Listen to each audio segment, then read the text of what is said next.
All right, in this video, we are going to continue our discussion of the malware lab. So this is the final video of that series related to malware. So if you remember, the first video was the malware explanation, right? The explanation of the lab, how everything should be done. So it's kind of like the presentation. Then after that, we did the feature extraction, so how we go from log files to actual vector space representation of the data. Then after that, we did the machine learning part with the Weka program. Then after the Weka program, we did the machine learning part again with sklearn. In this video, we are going to continue. We're going to do the final part now. We're going to still do machine learning, but now we're going to do the machine learning with Tensorflow. So we're going to build a deep neural network and see the results.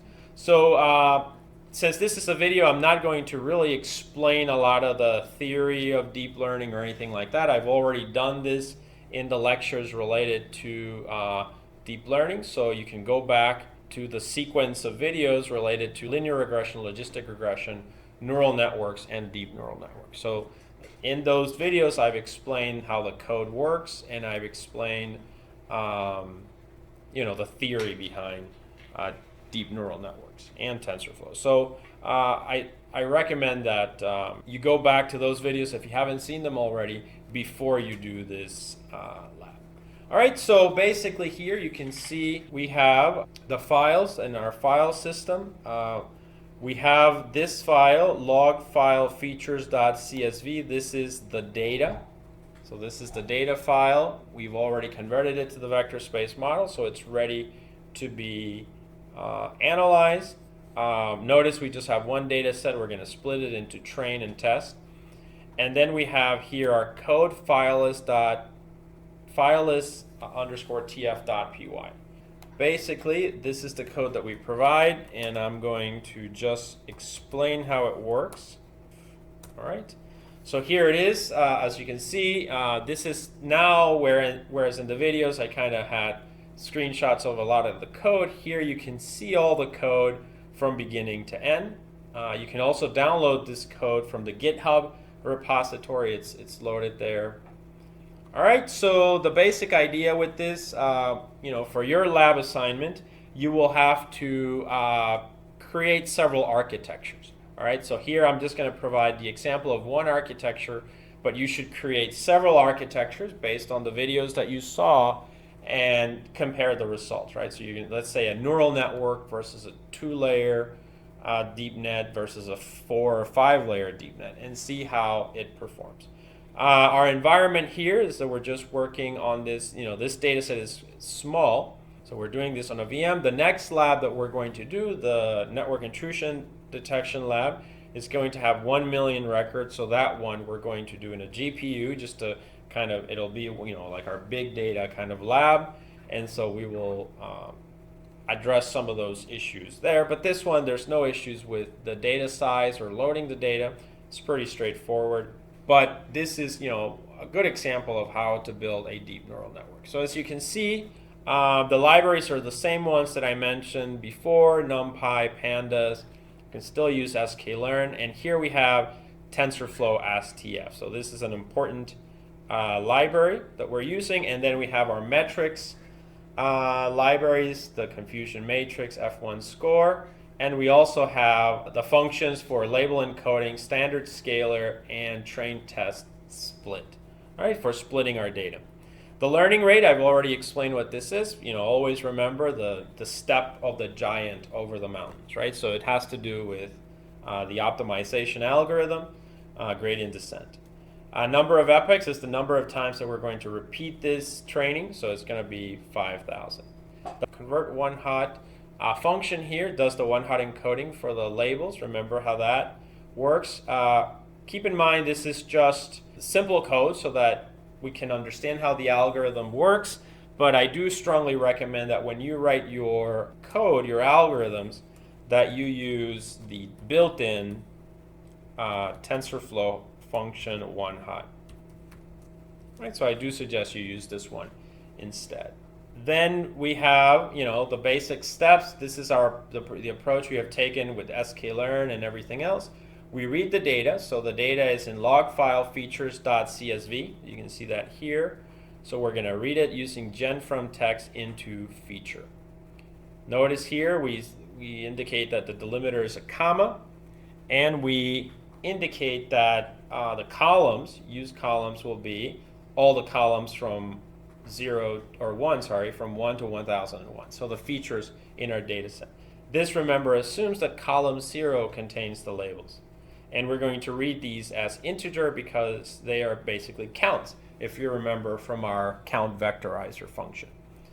We also read the target with gen from text from this file. The delimiter is comma separated. And notice here we only read column 0. Data type is integer. All right, then after that, we've read the data, so we can start to pre-process the data now. So let me add a line here. So this would be in our pipeline, the pre-processing data or cleaning of the data. So standard scaler, if you remember, this is for when you want to normalize your data, right? So remember, you have two features, one in a range from 0 to 65,000, one in a range from 0 to 10.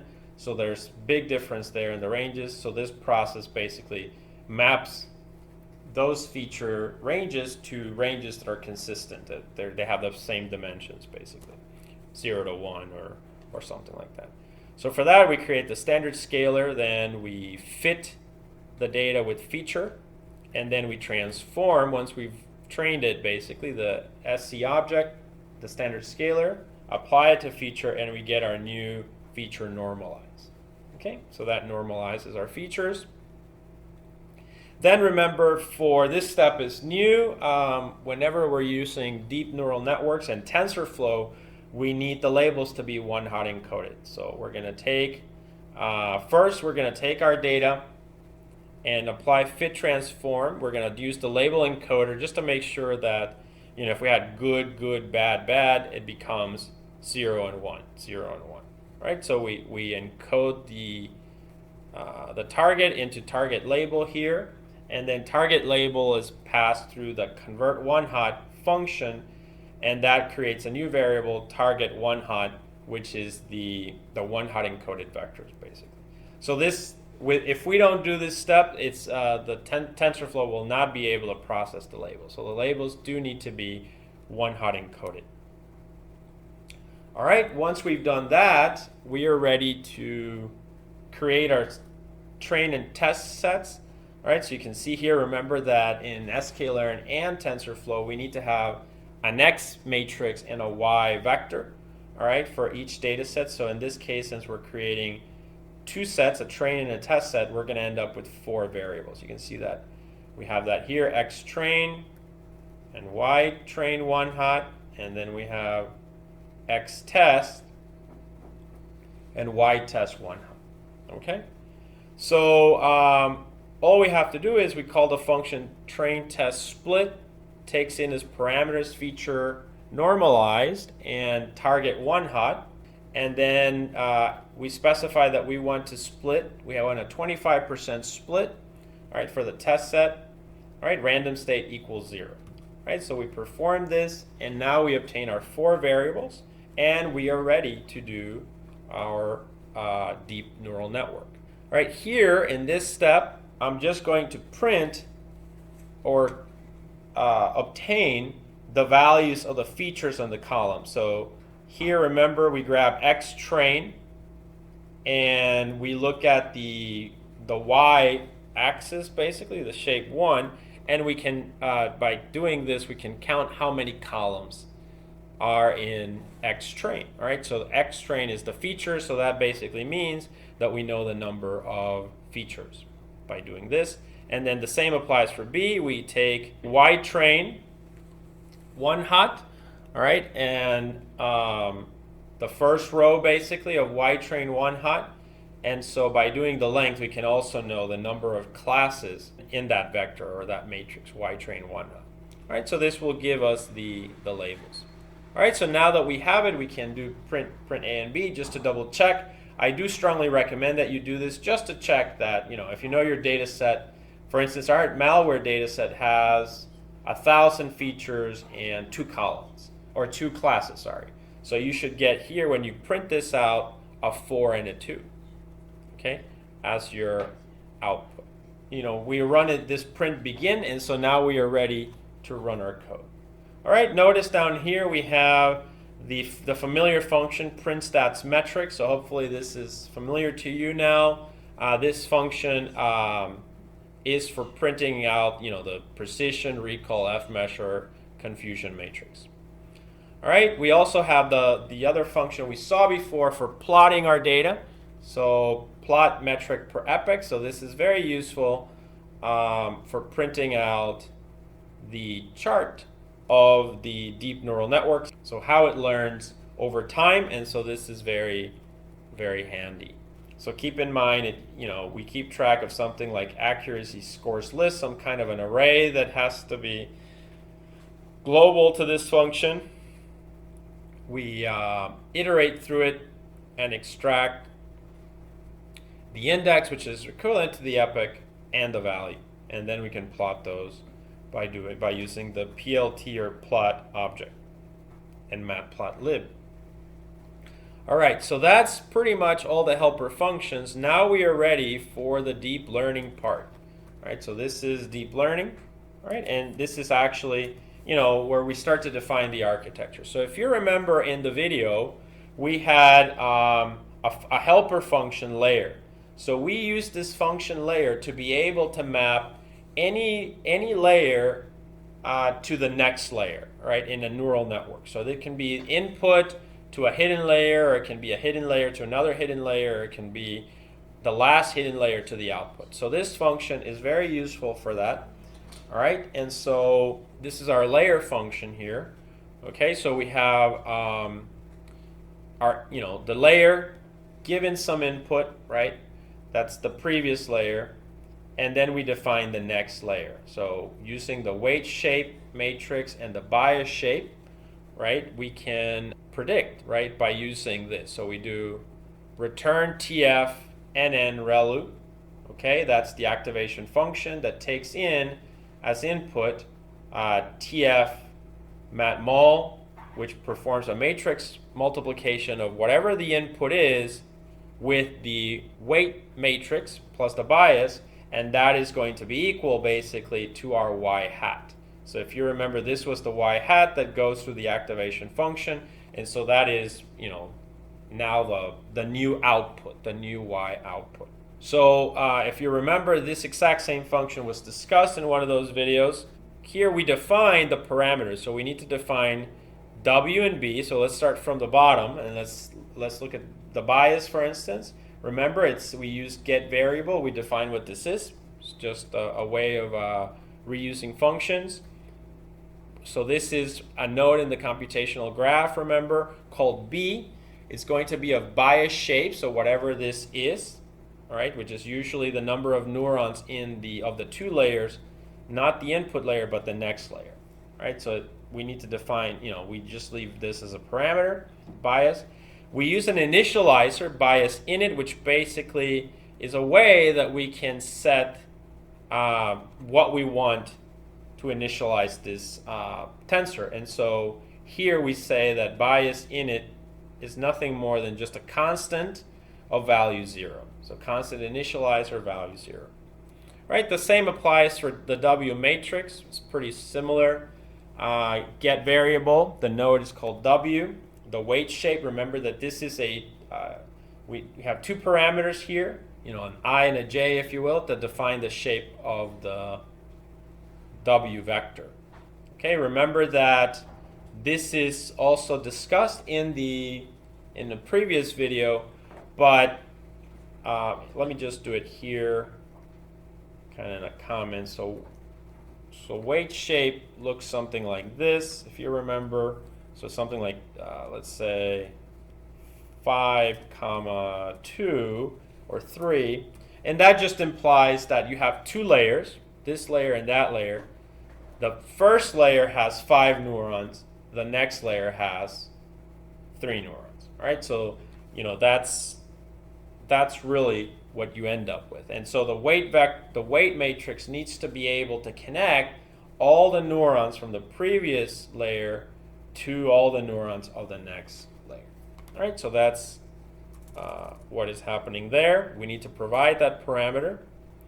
And notice that the initializer is winit, basically. So here winit is a little bit more complicated. Instead of initializing this matrix weight, or W, sorry, to zeros or whatever values, we initialize it using a random normal distribution. So we need to specify some kind of standard deviation. So we just put in some value here based on the weight shape parameter. So based on the shape of this, right? Based on the shape of the weight shape dimensions, we can specify a standard deviation, and then that standard deviation is used for the random normal initializer.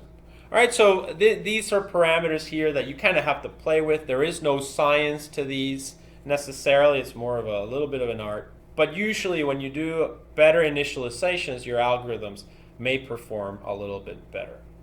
All right? But anyway, so that, this function, as I said, it's already discussed in the video, so I don't really want to spend too much time in it. And instead, I just want to go over the solution of this lab. All right, so once the layer is defined, here I do have an example of the actual architecture for this deep neural network. Let me move it up a little. Okay, so I can fit everything in it. So notice it's just a function, the inference function. I gave it a new name like deep layers. This is X, right? XTF, so this is your training data. All right, and then we just specify the number of features and the number of columns, which will be our A and B parameters. So remember in that lecture I discussed how this works. So basically I will just say that this would be a good moment for you to maybe stop the video and look at this piece of code and try to draw it out on a piece of paper. So try to draw out the architecture, all right, of this, because as I said before, for the most part, whenever you're building deep neural networks with TensorFlow, you're going to be reusing the code quite a bit. And the only things that are going to change a lot are things like reading the data and putting it in the specific format, reading the data in batches if it's a lot of data, and this part here, right? So selecting the architecture that you want to use. So I would recommend at this point, as I said, stop the video, think of what XTF is, and features, and columns, look at this architecture here, and try to draw it out and see what the architecture for your neural network is. So you've had a few minutes to think about the problem in the lab, right? So you looked at the architecture and the code, and I asked you to draw it on your piece of paper. And so I'm going to do the same. So hopefully you're looking at the code as I am. This is for the architecture for malware, right, and deep learning. So the architecture should be, we have the first input layer. We have input, all right, and this has neurons. So XTF is coming here, right? So XTF is our data. It's going to be loaded into every row. Every row in that data set is a vector that goes in here. And so the dimension for that is A. And we established that A is 1,000. All right, then the next hidden layer, hidden 1, it's a much smaller one. Why did we choose a much smaller one? It's just an example. Sometimes when the problem is very easy, you really don't need that much. As I said, this is more of, I'll even write it out here. This is more of an art than a science, right? So you have to do a little bit of trial and error to figure this out. But anyway, this is size 30. This is hidden 1. Then we look at the next one, hidden 2. takes in the values from the previous layer, which is 30, and now it is size 25. Then the next one, hidden 3, is going to be, so the previous one is 25 nodes, and it is now 10 nodes. So this is size 10. All right, this is a neural network with 4 hidden layers. So that's going to be, the previous one has 10, and now this one has 5. So this is only 5 neurons. And then the last one, the last layer, is output. And this layer, the previous layer that it's connected to, has 5. And now this one is B, right? And this B is, we established before from the code that it should be 2. So I do suggest that you print out these 2 values as you're doing your analysis, all right? But they should be 1002. All right, and if I got everything correctly, that is the architecture for this neural network that you've built. So what I would recommend is consider other neural networks, right? Consider neural networks, maybe even just a 1 layer, right? A neural network. And then, play around with other deep neural nets, maybe 2, and so on. All right, so this is what you should do for your lab. So try other architecture. And this is where you're actually now building, for the first time, deep neural networks. All right, so hopefully now you've had a chance to look at it. Now I'm going to proceed to draw it. So I'll explain what it is, but basically, I'll have the first layer, the input layer that is going to be of size n features, right? So that's why this is here. So n features means that that's the first layer, the XTF, and so I need to draw a layer with that number of neurons. However, my next layer is only of size 30, and that's really a choice. It could have been bigger, it could have been smaller, and that's why I want you to play around with this. All right, so it doesn't, our input is 1,000 features. So our next hidden layer doesn't necessarily have to be so small at 30 features. You can try a bigger number, like 400. So you can make this 400, this 300, 200, and so on. So play around with these architectures. But remember that in general, what you do want is you want to have, if your input layer is 1,000 neurons, then you want the other neurons to get shorter or smaller as they progress. So reduce them in size by half, maybe. So go from 1,000 to 500, from 500 to 250, and so on. And if you remember in the video, I said that the goal of this is to force the machine learning algorithm to learn with less. All right, so anyway, so we have here hidden 1, XTF, number of features, which is 1,000, and then the dimension of the hidden layer 1 is 30. Remember, this is the bias, and the bias always matches the output layer. So these 2 match. Then the next layer, of course, when we define hidden layer 2, it's going to look at the previous layer. The previous layer is 30, right? So then this has to be 30, and then the next layer, the new layer hidden 2, is 25. And we keep going that way. The next layer is 25, right? This layer is 25. And 25 ties to a new layer, hidden 3, of size 10. And then we continue like that. Hidden 4 connects to hidden 3 of 10. We define that hidden 4 is of size 5. And then finally, hidden 4, which has 5 neurons, is connected to the final layer, which is of size n columns, which is 2. So that's basically the architecture. As part of your lab, I would suggest that you try several layers, fewer, more, and with different neuron configurations, and see how that affects your results. Okay? Now everything else that I didn't explain in this function has already been explained in the lecture videos. All right, then I move on to the loss deep. All right, so this is the loss function. Remember here we take the output, which is the y hat, the predicted value, and the real labels. Right? And instead of building the math functions here, we just use the built-in TensorFlow loss function. So in this case, we're going to use softmax cross entropy with logits. It takes in as input, output, and YTF, right? And that's going to be what we try to minimize here. So we have our function defined. And then we have the training. Remember, in the training, all we do is define that we're going to use gradient descent optimizer or atom optimizer. That's another one that we can use. We use the learning rate, and then we basically minimize cost. Remember, this cost is this one, right? So loss. So whatever loss returns is fed into cost here, and we'll see that below. And then we just return this object. So that this node, so remember, all of these are nodes that we're defining in the computational graph.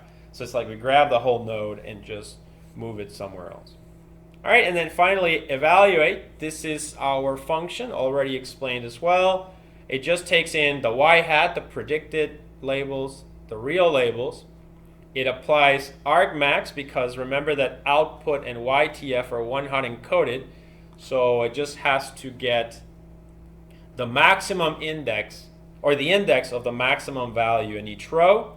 Right, so you have 0, 1, 0, then it's going to take that 1, which is in the index position 0, 1, 2, so it returns 1. All right, so now that basically converts one hot encoded, which might have 3 columns, into a vector that only has 1 column with the labels. Then you compare with tf.equal. Right, remember this is one of the functions in appendix B of the book, and examples are there of how that works. All right, so this then, once you've compared them, correct prediction basically gives you like a Boolean list of how many matches you had and how many values you had that were not a match. And that basically is similar to calculating accuracy. So then we can just take correct prediction, cast it to float by doing this, and then by applying reduced mean, we can get a percentage, which basically tells us, you know, out of all how many were true, or out of all how many were matches, and that's our accuracy. Keep in mind, and I'm going to jump a little bit ahead, that we also have this piece of code here, YPmetrics. So YPmetrics is just a simple function that takes the one-hot encoded output, you know, the y hat, and converts it to vector. So the same thing that we did here. So this exact same thing we did here, tf argmax output 1, is what we're doing that down here, tf argmax output 1.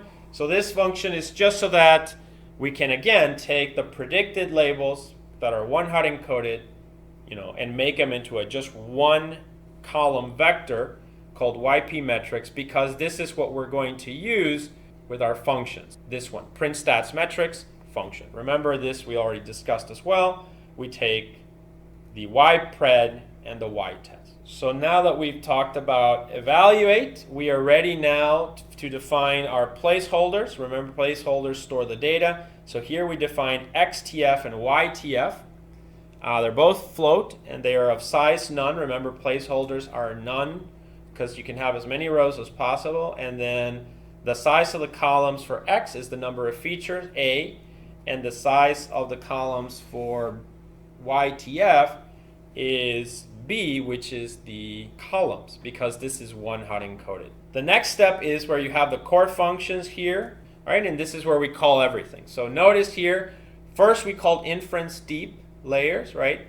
We give it as input XTF, that plugs into the computational graph. We provide A and B, which are the features and the classes, and that is tied to the y hat. So remember, this is very equivalent to something like y equal mx plus b, right? That's very similar to that, except that because it's a deep neural network, it starts to become something like this. So now we have hidden 1, which is going to be equal to another set of m, but now instead of x, it's going to be this one. So this is really hidden 1 here, and this is hidden 2, and then this becomes hidden 1 plus b. You see, so it's a deep neural network in that sense, that the outputs of one layer are connected to the inputs of the next one. That is inference deep here, so it defines kind of the the y equation. Then we have the loss function. Remember, that just takes output, which is y hat, compares it to the real labels, YTF, and it tries to minimize the loss function. And then we have our training, which is where we call gradient descent. We give it cost over here, right? That's the thing that we want to minimize. And cost returns the node train op. So train op is the node that we are going to run, right? So train op is the node that we are going to run. Okay, and then finally evaluate just takes whatever's in output, compares it to YTF, and that returns eval op. So these are the, as discussed in the lecture video, these are the nodes in the computational graph that we can run to see our results. Finally, remember that so far all we've done is define the computational graph. Now we are ready to initialize everything. So we create the session, tf.session, and we run it, and we give it as parameter init, which stands for tf global variable initializer. Right? So global variable initializer just takes all the placeholders and variables and assigns data types to them and so on. I already explained this part. This is the YPmetrics for the evaluation. So remember, this is like taking y hat, and it basically converts from one hot to non-one hot. And finally, we are, that's it. So the code is actually pretty straightforward. As you can see, building a deep neural network is not really that difficult, right? And for the most part, you will just be reusing this code. The challenges, as I said, will be later on when we start to read in larger amounts of data. Obviously, if you were doing more advanced deep learning, like convolutional neural networks, etc., then it does become a little bit more difficult. Not difficult, but just there's more to it. All right, so now that we're ready, that the computational graph is ready, that we have a session, we are ready to run our code. So we just go over here to the main loop. Okay, so our main for loop. Okay, you can see it here. So we do this for loop in the range of n epochs, which is 5,000. So we do for I to 5,000. All right, we print basically here the current epoch out of n epochs, and then notice here we just run the session. So we're going to do a session.run. Okay, and what do we run? We run train op. What is train op? Train op is this one here. Remember, and basically when you call train op, you're calling training, which is basically calling the gradient descent on this cost, which is what you're trying to minimize. And remember that the cost is just like with linear regression, where you have a y hat minus y square, and you minimize that for linear regression. Here, we have a built-in TensorFlow function. All right, so we take the loss function. So the loss function is referenced by cost, and it's minimizing the difference between output or y hat and YTF. And output is connected to the inference function. So this output here is connected to this inference function, okay, which is, as I said, the y equal mx plus b, and so on. So everything is connected in the computational graph, and that's what we are calling. So we can call everything basically in that computational graph just by calling train op. So we're going to do session run train op. Remember, we also have the feed dictionary. The feed dictionary takes the data set here, x train and y train one hot. Remember, these are the data sets from the train test split, right? So when we did the train test split, we got these 4 data sets. Those are the ones that we're using now. So in this step, we do session run train op in the feed dictionary. We provide x train to the placeholder XTF and y train one hot to the placeholder YTF. All right. Then we print some some lines here, so just to make this more readable. And then we run notice that I don't need 2 for loops here. I can train, and in the next second I can evaluate. So now I run session run. Notice that now I'm running actually 2 nodes, eval op and also YPmetrics, right? So I run both. And the results of eval op go into result, and the results of YPmetrics go to yResult metrics. Okay? The feed dictionary now has changed. Instead of x train and y train one hot, it is now x test and YTest 1 hot. And that's basically it. So once we run eval op and YPmetrics, we have our results. The value that we get in result, we just print out here. And then the value we get in YResultMetrics, remember again, YResultMetrics is basically just taking the predicted output, which is 1 hot encoded, and converts it to a non-1 hot encoded version. So it goes from 0, 1, 0 to just 1, or 1, 0, 0 to just 0, or 0, 0, 1 to just 2. Right? So that's all that's happening there. So once we have YPResultMetrics, we have that. Out of convenience, I've renamed YPmetrics YPred.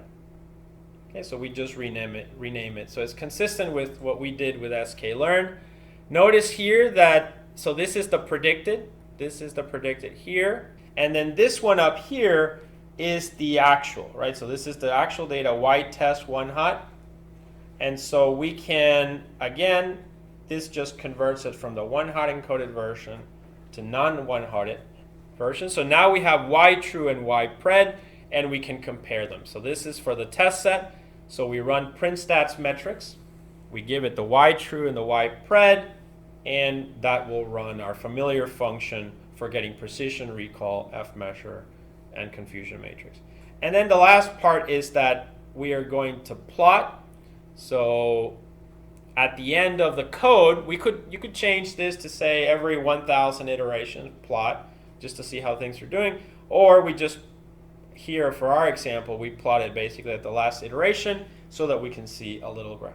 All right, so that's basically the code, the deep learning code for malware, for our malware analysis problem. So let's go ahead now and run this, and let's see what we get. So I'm going to do Control X, enter. Okay, now I'm going to go ahead and run this code. All right, file is tf. All right, and there we go. It's running. So it's going to do this. Notice the precision and the recall, right? So here you can see it's actually in the 0. See how it's 0 still. We're currently at 200 iterations. It's still F-measure, recall, precision are 0. The confusion matrix doesn't seem very good yet. But keep your eye on those values in the precision, recall, and F-measure, and they should start to pick up eventually. All right, so as you can see, I stopped this at 1,604 iterations.